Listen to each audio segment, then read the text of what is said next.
E aí galera, beleza? Nesse vídeo vamos falar sobre a especificação REST Client de Microprofile. Se seu serviço vai acessar alguma API externa, com certeza esse vídeo vai ser útil para você, independente da implementação que você está usando. Se vai ser Payara, OpenLiberty ou Quarkus. Lembrando que a gente está falando da versão 3.2 do Microprofile e a versão do REST Client é 1.3. Eu vou falar como definir o serviço que a gente vai acessar, como propagar headers entre o serviço que a gente está e o header e o serviço que a gente está acessando, como definir alguns providers, como acessar esses serviços que a gente acabou de definir, né, na nossa aplicação, fazer o suporte a SSL, configurar o Trust Store ou Key Store e sobrescrever as propriedades que a gente pode ter feito em tempo de compilação a partir da especificação de Microprofile config. Para quem não viu o vídeo, vou deixar aqui o link, se quiser ver depois.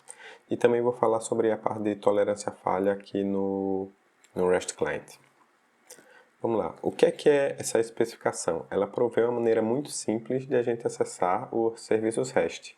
Para quem trabalha com Java, muito possivelmente utilizou as bibliotecas da Apache para fazer requisições HTTP. Então, para a parte de microprofile, não vai ser necessário adicionar essas bibliotecas. Então, vamos ter suporte a todos os métodos HTTP que a gente tem, né? Post, GET, PUT, todos os tipos de parâmetro, query, cookie, matrix, path, form e bin. Por definição da especificação, se você não definir o tipo de consumer producer, o padrão é ser JSON. E no momento que você estiver definindo sua interface que você está acessando, né? Se você definir alguma coisa errada, você vai tomar um erro, um REST Client Definition Exception. Por exemplo, você definir um método lá que tem um post e um get nele, você vai tomar esse erro. Se você definir um path param que não está lá definido, ou utilizando um que não foi definido corretamente, você vai tomar o erro. Então vamos ver como é que seria um exemplo. Digamos que você tem um endereço de URL, um serviço, né, de usuários que você vai acessar, tá? É um outro microserviço, enfim. Como é que você acessaria ele? Aqui está um exemplo bem simples. Botei, ó, path usuários. Aqui eu botei um get para a gente buscar todos os usuários. Aqui eu coloquei um post passando para a gente criar um usuário. Aqui, ó, nesse caso ele é assíncrono. E aqui um outro método de put. Então, assim, para a gente acessar um serviço que alguém definiu, a gente define simplesmente uma interface na aplicação com todos os parâmetros que a gente quer. Eu preciso definir todos? Não. Os que você forem acessar, você coloca aqui, dentro do seu método. Mais para frente vocês vão ver as outras configurações que a gente vai fazer para ele saber qual é o host que ele vai bater, né? Que aqui a gente está passando só qual é o resource. Hoje a gente já tem no mínimo 5 implementações de REST Client. Então, assim, não necessariamente você precisa estar usando Payara, Quarkus, enfim, para utilizar dos benefícios dessa implementação. Ó, temos Apache CXF, REST Easy, Jersey, Tornado e OpenLiberty. Tá, primeiro primeira dificuldade que a gente poderia ter e como resolver, né? É a propagação dos headers. A gente tem 3 modos de propagar o header. Como vocês viram aqui, ó, eu não detalhei tanto o exemplo, mas aqui eu estou propagando o header param de authorization. Então, a gente está no nosso microserviço aqui, alguém chamou a gente, uma página web, poderia ser, passando o header de authorization e eu estou repassando ele para o serviço de usuários que eu estou acessando. Um modo dele seria esse, né, com header param. Qual é o problema dele? Sua interface que você está acessando fica suja com esse header, muda a assinatura do método. O outro modo de acessar é o client header param. Esse deixa um pouco mais limpa a assinatura do método, porque a gente não coloca nele. Aqui está um exemplo como é que ficaria. Ó. A gente tem 3 modos de acessar, de definir ele. Ó, no método eu coloco a assinatura, digo qual é o nome do header. Aqui eu posso dizer o valor fixo. Ó. Aqui a gente está sobrescrevendo o método put, o método post, estou dizendo que é put. Poderia botar aqui qualquer nome, qualquer header customizado e um valor fixo. Se isso não servir, você tem, não, quero chamar um método que isso vai ser randômico. Ó, aqui é um outro exemplo, você passa entre chaves qual é o nome do método que vai estar na interface, que ele vai ser chamado. Aqui está Generate Request ID. Aqui tem default string, blá blá blá, Generate Request ID. Ou você pode passar o método de outra classe que também deve ser estático. Que nem está aqui o exemplo. Eu estou passando o nome do pacote completo e o nome do método que está aqui, a definição do método. Lembrando que eu posso dizer se o header vai ser required ou não. Então, assim, se a authorization é required e alguém me chamar sem ele, digamos que passou pelo filtro, eu vou tomar erro na hora de chamar, porque ele vai ser required, eu não vou nem chamar o serviço usuários. E o outro modo de propagar o header é registrando, Register Client Headers, que você passa para o value dele quem é que vai ser o factory.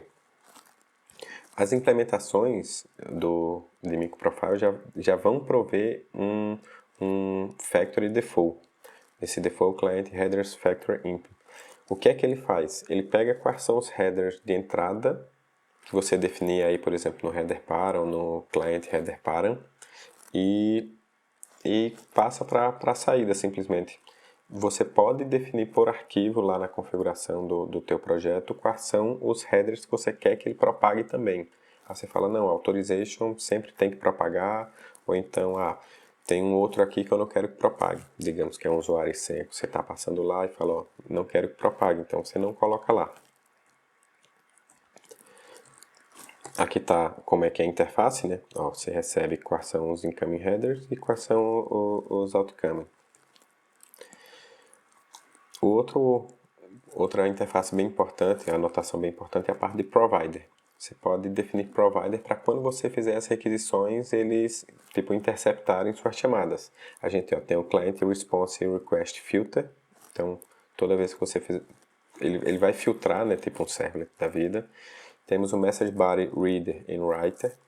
A parte de Reader Interceptor e Write Interceptor. Param Converter, se você quiser converter um parâmetro para string, um objeto qualquer, ou de string para ele, também você pode definir.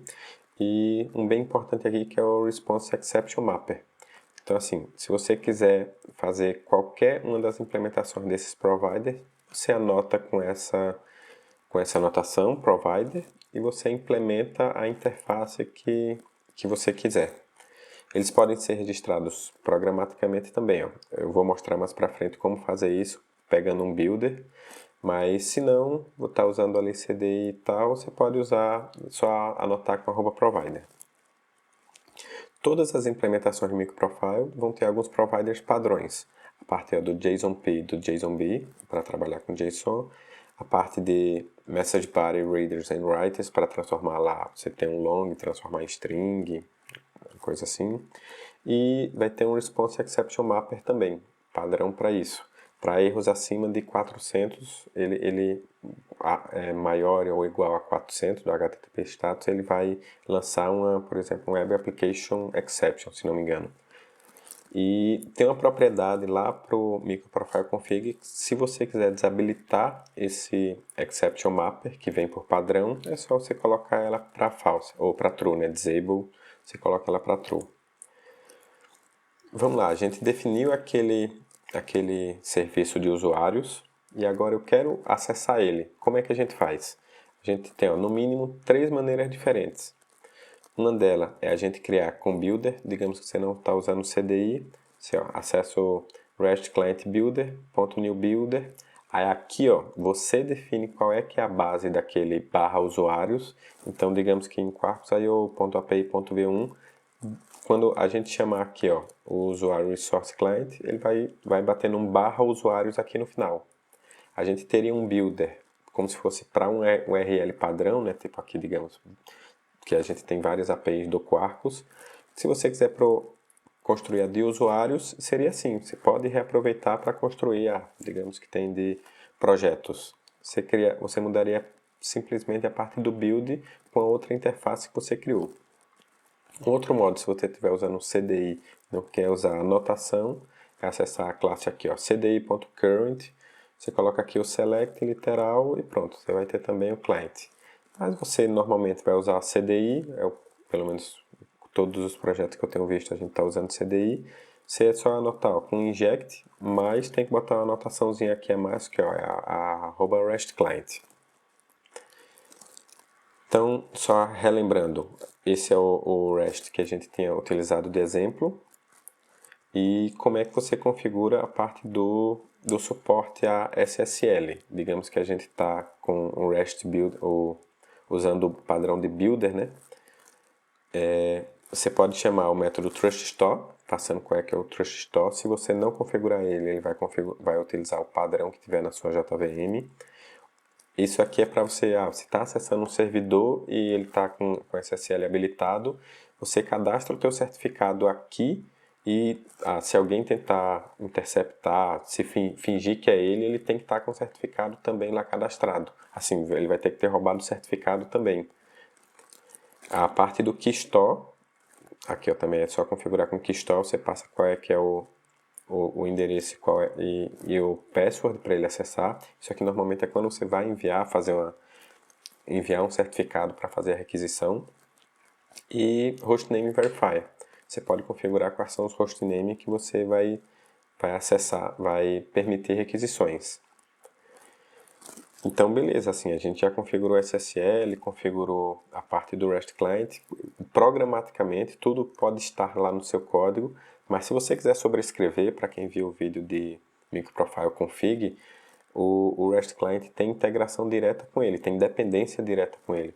Então, assim, você pode sobrescrever tudo que você botar no código no arquivo de propriedades. Então, assim, para aquele Resource Client que a gente estava acessando, o padrão é a gente colocar o nome da classe completa aqui, /mprest, isso aqui é fixo, isso aqui não vai mudar. E o que é que você pode configurar aqui? Ó? Eu posso configurar qual é a URL que ele vai bater.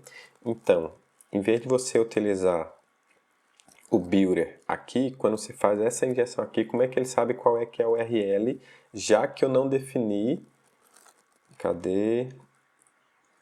Já que eu não defini aqui, né? Ó, aqui eu não defini qual é a URL. Eu poderia ter definido aqui no Register REST Client qual é a URL dele. Se eu não definir lá, eu coloco aqui, ó, qual é a URL ou qual é a URI. Se você definir as duas, quem vai ter precedência é a URI. Você pode definir o escopo, aqui o escopo padrão dele é dependent.